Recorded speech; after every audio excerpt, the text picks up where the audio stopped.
Don को पकड़ना मुश्किल ही नहीं नामुमकिन है। उसकी बात क्या है?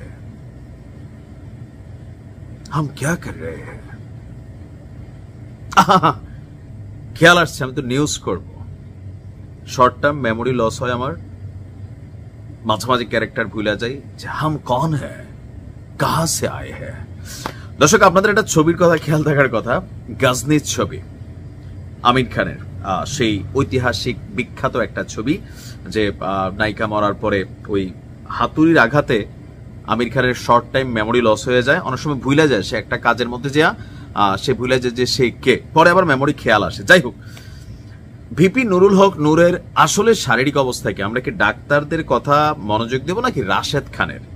এখন রাশেদ খান মাঝে মাঝে এমন উদ্ভট বক্তব্য নিয়ে আসেন যেটা মেডিকেল বোর্ড যেটা সরকার গঠন করলো, হাসপাতালের যারা বিশেষজ্ঞ ডাক্তার তারা যেটা বলছে, আর রাশেদ খান কই থেকে আইনা জানি ভিন্ন রকম মন্তব্য করেন যে এই মুহূর্তে ভিপি নুরুল হক নূরের শর্ট টার্ম মেমোরি লস, মানে গজনী ছবির নায়ক আমির খানের মতো।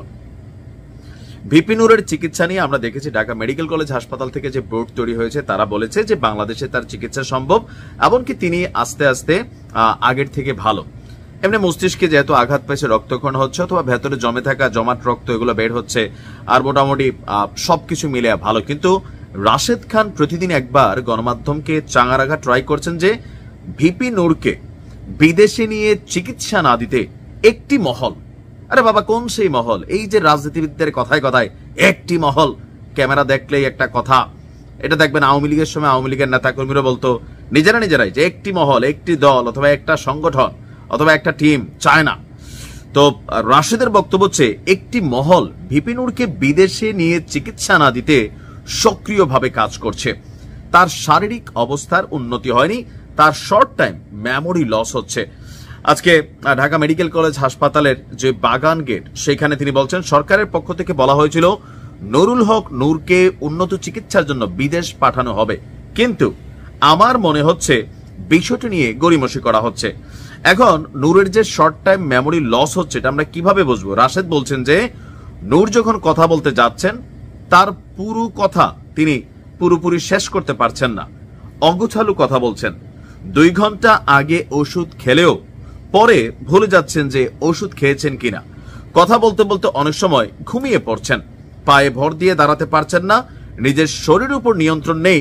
নূরের অবস্থা এখন পর্যন্ত আশঙ্কা মুক্ত নয়। তবে শেষের যে অংশটা তিনি বলছেন যে কথা বলতে বলতে ঘুমিয়ে পড়া, হতে পারে ক্লান্তি, মারের পরিমাণ বেশি ছিল, পায়ে ভর দিয়ে দাঁড়াতে পারছেন না, সেটাও শারীরিক দুর্বলতার বিষয় হতে পারে, অথবা মানে ইন্টারনাল কোনো ফ্র্যাকচার আছে কিনা, নিজের শরীরের উপর নিয়ন্ত্রণ নেই, হয়তো একটা ট্রমা গেছে, কারণ সেনাবাহিনী পুলিশ একসাথে যে মাইট দিচ্ছে বা পেছন থেকে যে লোকটা আঘাত করছে, সো ইটস ট্রমা থেকে বের হওয়া একটা সময়ের বিষয়। আর বাকি যেগুলা যে অনেক সময় ওষুধ খায়া ভুলে যাচ্ছেন, আমাদের এরকম হয়, টুকটাক অসুস্থতার সময় হয়। এখন আসলে বিষয়টা কি? ভিপি রাশেদ খান কি প্রতিদিন নতুন করে গণমাধ্যমকে চাঙ্গা রাখার জন্য একটা ডায়লগ দিচ্ছেন, নাকি আসলে ভিপি নূরের শর্ট টাইম মেমোরি লস হচ্ছে? কিন্তু আমরা ডাক্তারদের কোনো বক্তব্য এরকম শুনি নাই। ডাক্তাররা বলছে তার অবস্থা উন্নতির দিকে, আর আশঙ্কাজনক অবস্থা কাটানোর পরে আইসিইউ থেকে বের করে তাকে কেবিনে ট্রান্সফার করা হয়েছে। তবে তার একটু একা থাকা দরকার। এই যে মানুষ প্রতিদিন যাচ্ছে, রাজনৈতিক নেতারা, সেখান থেকে হয়তো একটা চাপ তৈরি হচ্ছে, সেটা বন্ধ করলে বেটার হয়। তো যাই হোক, আমরা চাই ডাক্তারদের একটা ব্রিফিং যে আসলে ভিপি নূরের অবস্থা কি। ভালো থাকুন।